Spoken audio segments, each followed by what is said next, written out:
وہ جس وقت مارکیٹ کی پارکنگ میں گاڑی سے اترا، شام ہو چکی تھی۔ مارکیٹ کی روشنیاں وہاں جیسے رنگ و نور کا ایک سیلاب لے آئی تھیں۔ وہ جگہ جگہ پھرتے لڑکے لڑکیوں کو دیکھ سکتا تھا، مغربی ملبوسات میں ملبوس، بے فکری اور لاپرواہی سے کہکے لگاتے ہوئے۔ اسے زندگی میں پہلی بار اس جگہ سے وحشت ہوئی تھی، وہی وحشت جو 48 گھنٹے پہلے مرگلا کی ان پہاڑیوں پر محسوس کرتا رہا تھا۔ وہ انہی لڑکوں میں سے ایک تھا، لڑکیوں سے چھیڑ چھاڑ کرنے والا، بلند و بانگ کہکے لگانے والا، فضول اور بیہودہ باتیں کرنے والا۔ وہ اپنا سر نیچے کیے کسی بھی چیز پر دھیان دیے بغیر سامنے نظر آنے والی بک شاپ میں چلا آیا۔ اپنی جیب سے کاغذ نکال کر اس نے دکاندار کو اپنی مطلوبہ کتابوں کے بارے میں بتایا۔ وہ قرآن پاک کا ترجمہ اور نماز کے بارے میں کچھ دوسری کتابیں خریدنا چاہتا تھا۔ دکاندار نے اسے حیرانی سے دیکھا۔ وہ سالار کو اچھی طرح جانتا تھا۔ وہ وہاں سے پورنوگرافی کے غیر ملکی میگزینز، ان کے سمیت چند دوسرے انگلش ناولز لکھنے والوں کے ہر نئے ناول کو خریدنے کا عادی تھا۔ سالار اس کی نظروں کے استجاب کو سمجھتا تھا۔ وہ اس سے نظریں ملانے کی بجائے صرف کاؤنٹر کو دیکھتا رہا، اور وہ آدمی کسی سیلز مین کو ہدایت دیتا رہا۔ پھر اس نے سالار سے کہا، آپ بڑے دن بعد آئے ہیں، کہیں گئے ہوئے تھے؟ اسٹڈیز کے لیے باہر، اس نے سر ہلاتے ہوئے سامنے پڑے ہوئے کاغذ پر لکھا۔ اور یہ گلے کو کیا ہوا؟ بس ٹھیک نہیں ہے، اس نے لکھ دیا۔ سیلز مین قرآن پاک کا ترجمہ اور دوسری مطلوبہ کتابیں لے آیا۔ ہاں، یہ اسلامی کتابوں کا آج کل بڑا ٹرینڈ چلا ہوا ہے، لوگ بہت پڑھنے لگے ہیں۔ بڑی اچھی بات ہے بھائی، خاص طور پر باہر جا کر تو ضرور پڑھنا چاہیے، دکاندار نے بڑے کاروباری انداز میں مسکراتے ہوئے کہا۔ سالار نے کچھ نہیں کہا۔ وہ اپنے سامنے پڑی کتابوں پر ایک نظر دوڑانے لگا۔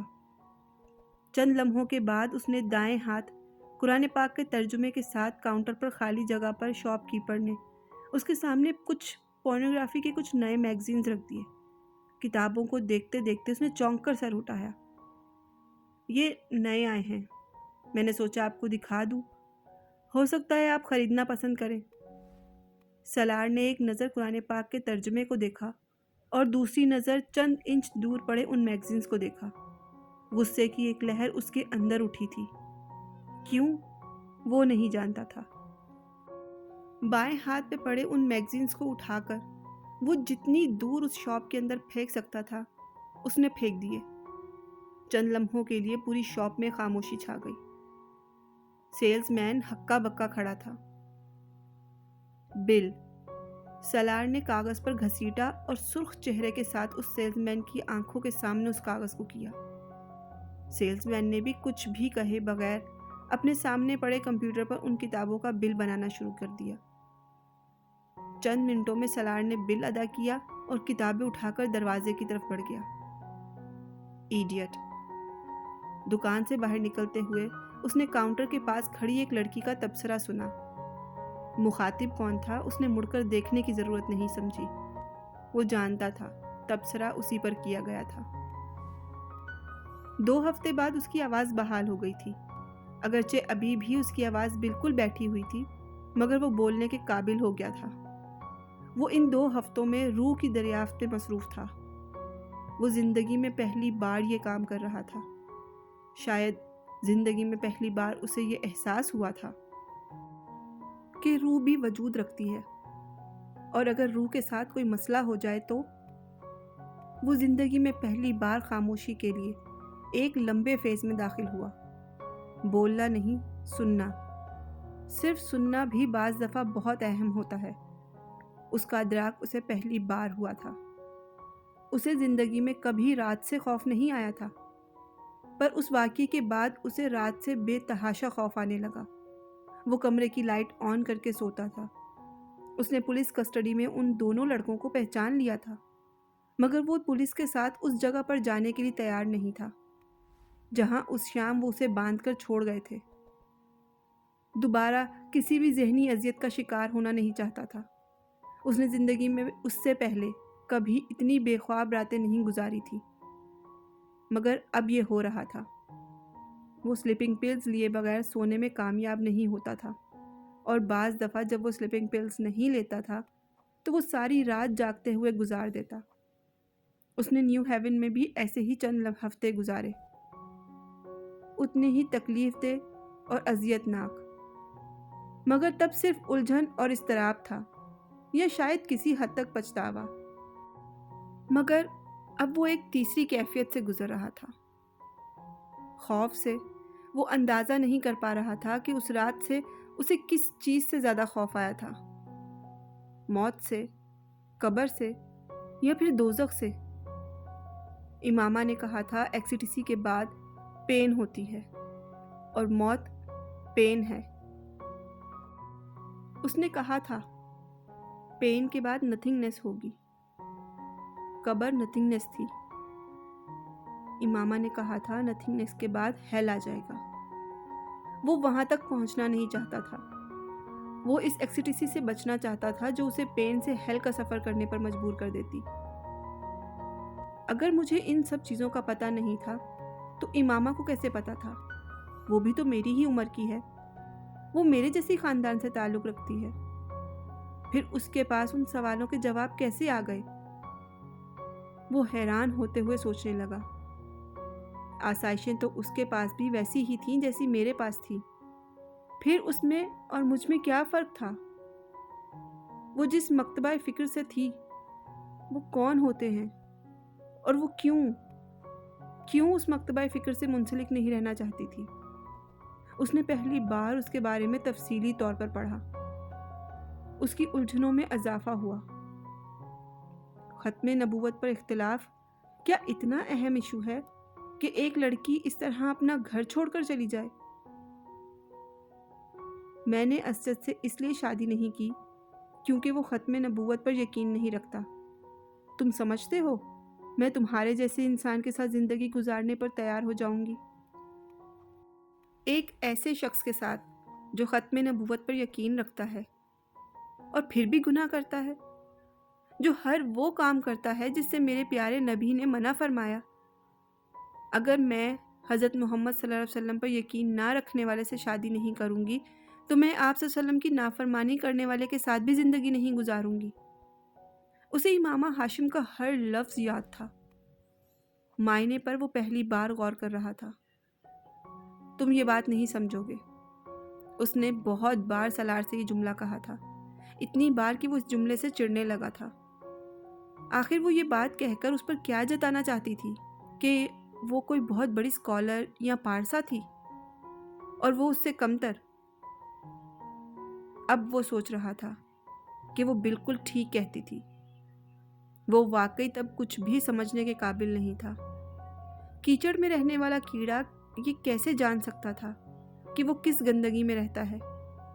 اسے اپنی بجائے دوسرے گندگی میں رہنے اور گندگی میں لپٹے ہوئے نظر آتے تھے۔ وہ تب بھی گندگی میں ہی تھا۔ مجھے تمہاری آنکھوں سے، تمہارے کھلے گریبان سے گھن آتی ہے۔ اسے پہلی بار اب ان دونوں چیزوں سے گھن آئی۔ آئینے کے سامنے رکھے ہونے پر یہ جملہ کسی بزر کی طرح۔ اسے پہلی بار اس کے منہ سے فون پر یہ سن کر شوق لگا تھا۔ اس کی آنکھوں سے اسے گھن آتی تھی۔ آنکھیں روح کی کھڑکیاں ہوتی ہیں، اس نے کہیں پڑھا تھا۔ تو کیا میری آنکھیں میری اندر چھپی گندگی کو دکھانا شروع ہو گئی تھی؟ اسے تعجب نہیں ہوا، ایسا ہی تھا، مگر اس گندگی کو دیکھنے کے لیے سامنے والے کا پاک ہونا ضروری تھا۔ امامہ ہاشم پاک تھی۔ آپ اب مجھے کچھ بھی نہ سمجھائیں، آپ کو اب مجھ سے کوئی شکایت نہیں ہوگی، سالار نے سکندر سے آنکھیں ملائے بغیر کہا۔ وہ دوبارہ ییل جا رہا تھا اور جانے سے پہلے سکندر نے ہمیشہ کی طرح اسے سمجھانے کی کوشش کی۔ وہی پرانی نصیحتیں، کسی موہوم سی آس اور امید میں ایک بار پھر اس نے اس کے کانوں میں ٹھوسنے کی کوشش کی تھی، مگر اس بار ان کی بات شروع کرتے ہی سالار نے انہیں شاید زندگی میں پہلی بار یقین دہانی کروائی، اور زندگی میں پہلی بار سکندر عثمان کو اس کے الفاظ پر یقین آیا تھا۔ وہ اس حادثے کے بعد اس میں آنے والی تبدیلیوں کو واضح طور پر دیکھ رہے تھے۔ وہ پہلے والا سالار نہیں رہا تھا، اس کی زندگی میں تبدیلی آ چکی تھی۔ اس کا حلیہ، اس کا انداز، سب کچھ اس کے اندر کے شعلے کو